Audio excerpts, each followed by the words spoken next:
जय हिंद साथियों, स्वागत है आप सभी का एसएस क्लासेस पर। आप अच्छे होंगे, स्वस्थ होंगे और अच्छे से एसएससी जीडी की तैयारी में जुटे होंगे। आज से आपके लिए एक नई श्रृंखला की शुरुआत की जा रही है, जिसमें सामान्य ज्ञान अर्थात जीके जीएस का प्रैक्टिस सेट नंबर फर्स्ट शुरू किया जा रहा है, जो कि ये 2024 के पेपर में जीके के प्रश्न पूछे गए हैं। उन्हीं प्रश्नों को लेकर के आए प्रैक्टिस सेट के माध्यम से। अंत में आपको कमेंट करके बताना है कि आपने 20 प्रश्नों में से कितने प्रश्नों का सही जवाब दिया है। बढ़ते हैं अपने पहले प्रश्न की तरफ। पहला प्रश्न अपना है कि पहला प्रश्न अपना है कि भारतीय संसद में भारतीय संसद में डैश शामिल हैं। इसमें पूछा गया है कि भारतीय संसद में क्या क्या शामिल होता है। यदि आपको जवाब आ रहा है तब आप कमेंट करें, और नहीं आ रहा है तब भी आप बताएं आपके हिसाब से कौन सा जवाब आपका सही होगा। तब इसमें कौन कौन शामिल होते हैं। भारतीय संसद में शामिल होते हैं, तो इसमें शामिल होते हैं राष्ट्रपति और दोनों सदन, लोकसभा और राज्यसभा, दोनों सदन इसमें शामिल होते हैं। इस तरह से यदि आपका जवाब फोर्थ वाला ऑप्शन होगा तब आपका बिल्कुल सही जवाब होगा। बढ़ते हैं अपने अगले प्रश्न की तरफ। इसमें जो इम्पोर्टेंट टाइप के कुछ करंट अफेयर्स के क्वेश्चन होंगे, हो सकता है उनसे रिलेट करके जो आपका 2025 एग्जाम हो रहा है उसमें आपसे प्रश्न पूछा जा सके। इस तरह से आपको करंट अफेयर्स को तैयार करना है। इसकी भी क्लास करंट अफेयर्स की सेपरेट अलग से लेकर के आएंगे, जो कि उसी क्लास से आपको सभी क्वेश्चन देखने को मिल जाएंगे। जुलाई 2023 को भारत के विदेश मंत्री एस जयशंकर ने किस राज्यसभा से चुनाव के लिए अपना नामांकन पत्र दाखिल किया था। तो अभी किससे दाखिल किया था इन्होंने इन्होंने दाखिल किया था गुजरात से। कहाँ से? गुजरात से दाखिल किया था। किसने? जयशंकर प्रसाद ने। किसने? एस जयशंकर ने दाखिल किया था। बढ़ते हैं अपने अगले प्रश्न की तरफ। अगला प्रश्न है कि भारत की 2011 की जनगणना के अनुसार किस भारतीय राज्य में लिंगानुपात भारत के संयुक्त लिंगानुपात से कम है। तो अभी किसका कम है? असम का, गुजरात का, उत्तराखंड का या झारखंड का। यदि आपको जवाब आ रहा है तब आप कमेंट कर दें। यह है गुजरात राज्य का। किसका? गुजरात राज्य का संयुक्त लिंगानुपात से कम है। अर्थात आपका सेकंड वाला ऑप्शन से यदि आपका जवाब था तब आपका बिल्कुल सही जवाब होगा। बढ़ते हैं अगले प्रश्न की तरफ। अगला प्रश्न है कि पूंजीगत प्राप्तियों के संबंध में निम्नलिखित कथनों को पढ़िए। दो कथन दिए रखे हैं, उन्हें आपको पढ़ना है। यदि दोनों ठीक है तो दोनों वाला चूज़ करेंगे, एक ठीक है तो एक को चूज़ करेंगे, और कोई ठीक नहीं तो फोर्थ वाला ऑप्शन आप चूज़ करेंगे। सरकार की वे सभी प्राप्तियां जो देयता पैदा करती हैं या वित्तीय परिसंपत्तियों को कम करती हैं पूंजीगत प्राप्तियां कहलाती हैं। यह प्रश्न एसएससी जीडी के पेपर में कम से कम 10-12 शिफ्टों में ये पूछा जा चुका है। हो सकता है इस बार 2025 में जो फरवरी से आपका एग्ज़ाम होने शुरू हो रहा है, हो सकता है उसमें आपसे पूछ लिया जाए। तब इसका क्या जवाब होगा? कमेंट करें आप लोग, इसका सही जवाब क्या होगा। जो पहला वाला है ये तो आपका ठीक है। दूसरा देखते हैं कथन क्या है। पूंजीगत प्राप्तियों की मुख्य मदद सरकार द्वारा जनता के लिए गए ऋण जिन्हें बाजार ऋण कहा जाता है। सरकार द्वारा रिजर्व बैंक, व्यावसायिक बैंकों और अन्य वित्तीय संस्थानों से राजकोष बिलों की बिक्री के माध्यम से लिया गया ऋण विदेशी सरकारों और अंतर्राष्ट्रीय संगठनों से प्राप्त ऋण और केंद्र सरकार द्वारा दिए गए ऋणों की वसूली है। सेकंड वाला भी आपका ऑप्शन ठीक है, तब कौन सा वाला ऑप्शन आपका ठीक हो जाएगा? अर्थात सेकंड वाला आपका कथन ठीक है, पहला भी कथन ठीक है, तब कौन सा ठीक हो जाएगा आपका जवाब? थर्ड वाला जो ऑप्शन है आपका ए और बी दोनों, ये वाला ऑप्शन आपका सही हो जाएगा। बढ़ते हैं अपने अगले प्रश्न की तरफ। अगला प्रश्न है कि निम्नलिखित में से किसे भारतीय पुनर्जागरण के जनक के रूप में जाना जाता है और जिन्हें बंगाल पुनर्जागरण आंदोलन में महत्वपूर्ण भूमिका निभाई थी, वो कौन थे? क्या राजा राम मोहन राय थे, बंकिम चंद्र चट्टोपाध्याय थे, ईश्वर चंद्र विद्यासागर या रविंद्रनाथ टैगोर थे? कमेंट करें आप लोग, इसका सही जवाब क्या होगा। इसका सही जवाब होगा राजा राम मोहन राय थे। पहला वाला ऑप्शन आपका सही जवाब होगा। आपको क्लास यदि अच्छी लग रही है, अभी तक चैनल को सब्सक्राइब नहीं किए तो आप चैनल को सब्सक्राइब कर लें और क्लास को आप लाइक कर दें, क्योंकि आपके क्लास को लाइक करने में और चैनल को सब्सक्राइब करने में कुछ नहीं जाता है, लेकिन हमें अवश्य ही मोटिवेशन इससे मिलता है। इसलिए आप चैनल को सब्सक्राइब कर दें और क्लास को लाइक कर दिया करें आप लोग। अगला प्रश्न है कि निम्नलिखित में से उस प्रसिद्ध हॉकी खिलाड़ी का नाम बताइए जिसके नाम पर नई दिल्ली में स्टेडियम बनाया गया है। हो सकता है यह प्रश्न पुनः पूछ लिया जाए। तब ये किनके नाम पर बनाया गया है, इसका जवाब आपका ज़्यादातर सही बता रहा है कमेंट बॉक्स में। ये बनाया गया है मेजर ध्यानचंद के नाम पर। बढ़ते हैं अपने अगले प्रश्न की तरफ। अगला प्रश्न है कि निम्नलिखित में से किस प्रतिष्ठित भारतीय शास्त्रीय गायक जिले अफसर मेवाती मास्ट्रो के नाम से भी जाना जाता है। किस नाम से? मेवाती मास्ट्रो के नाम से जाना जाता है। तब ये किससे जाना जाता है? हरिप्रसाद चौरसिया के लिए, जाकिर हुसैन के लिए।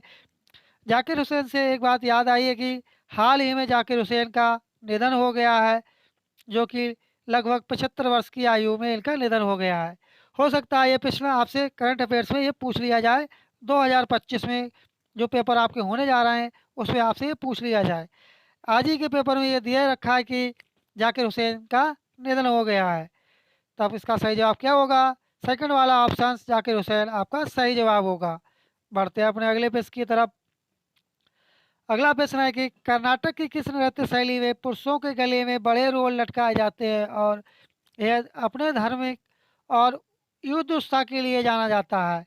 क्या है ये? कुम्मी है, डांडिया है, डोलू कुनिटा है, घोड़े मोदनी है। तब इसका सही जवाब क्या होगा? यदि आपको जवाब आ रहा है तो आप कमेंट कर दें। इसका सही जवाब होगा डोलू कुनिठा। थर्ड वाला ऑप्शन आपका सही जवाब होगा। बढ़ते हैं अपने अगले प्रश्न की तरफ। अगला प्रश्न है कि डोवे राइनर के त्रिकों में कितने त्रिकों का उल्लेख किया गया है? आपने सुना होगा डोवन एक त्रिक नियम का, आपने सुना होगा, जो कि ये केमिस्ट्री में है। तब इसका सही जवाब क्या होगा? 2 होगा, 8 होगा, 4 होगा, 6 होगा। यदि आपको जवाब आ रहा है तब आप कमेंट कर दें। इसका सही जवाब होगा 4। थर्ड वाला ऑप्शन आपका सही जवाब होगा। अगला प्रश्न है कि गिद्दा नृत्य का संबंध मुख्य रूप से किस राज्य से है? आपको राज्य का नाम बताना है, कौन से राज्य से गिद्दा नृत्य का संबंध है। क्या गुजरात से है, बंगाल से है, बिहार से या पंजाब से? तब इसका सही जवाब क्या होगा? आप लोग ज़्यादातर कमेंट बॉक्स में इसका सही जवाब बता रहे हैं। इसका संबंध है पंजाब राज्य से। किस नृत्य का? गिद्दा नृत्य का संबंध पंजाब राज्य से है। फोर्थ वाला यदि आपका ऑप्शन था तब आपका बिल्कुल सही जवाब होगा। बढ़ते हैं अपने अगले प्रश्न की तरफ। अगला प्रश्न है कि महुआ दास निम्नलिखित में से कौन सा खेल खेलती हैं? आपके पेपर में कहे तो इस तरह से पूछ सकता है कि महुआ दास कौन सा खेल खेलती हैं, या इस तरह से खेल का नाम दिया रखा होगा और उससे पूछा जाएगा खिलाड़ियों का नाम ऑप्शन में दे रखा होगा। इस तरह से भी आपसे पूछा जा सकता है। तब इनका संबंध किस खेल से है? इनका संबंध है टेबल टेनिस से। टेबल टेनिस से किनका संबंध है? महुआ दास का संबंध टेबल टेनिस से है। बढ़ते हैं अपने अगले प्रश्न की तरफ। अगला प्रश्न है कि 2011 की भारतीय जनगणना के अनुसार दिए गए विकल्पों में से भारत का सबसे कम साक्षर राज्य कौन सा है? आपको बताना है शिक्षा का स्तर किस राज्य में सबसे कम है। अरुणाचल प्रदेश है क्या? ये नहीं है। हिमाचल प्रदेश है? ये भी नहीं है। जो आप ये बिहार देख रहे हैं थर्ड ऑप्शन में, ये आपका सही जवाब होगा, क्योंकि बिहार राज्य का जो शिक्षा का जो अनुपात है, सॉरी साथियों, जो बिहार राज्य का जो अनुपात है साक्षर वाला, साक्षर दर, वह सबसे कम है। कहा कि बिहार राज्य की साक्षरता दर जो है वह सबसे कम है। आपको कमेंट करके बताना, हो सकता है आपसे पूछ लिया जाए कि बिहार के सीएम कौन है या राज्यपाल कौन है। ये भी आप अच्छे तरह से देख लें। बढ़ते हैं अपने अगले प्रश्न की तरफ। अगला प्रश्न है, ये करंट अफेयर से इसलिए इसे स्किप करते हैं। बढ़ते हैं अगले प्रश्न की तरफ। अगला प्रश्न है कि त्रिशूरपुरम किस भारतीय राज्य में मनाया जाने वाला एक प्रसिद्ध मंदिर उत्सव है जो अपने विस्तृत जुलूसों और आतिशबाजी प्रदर्शन के लिए जाना जाता है?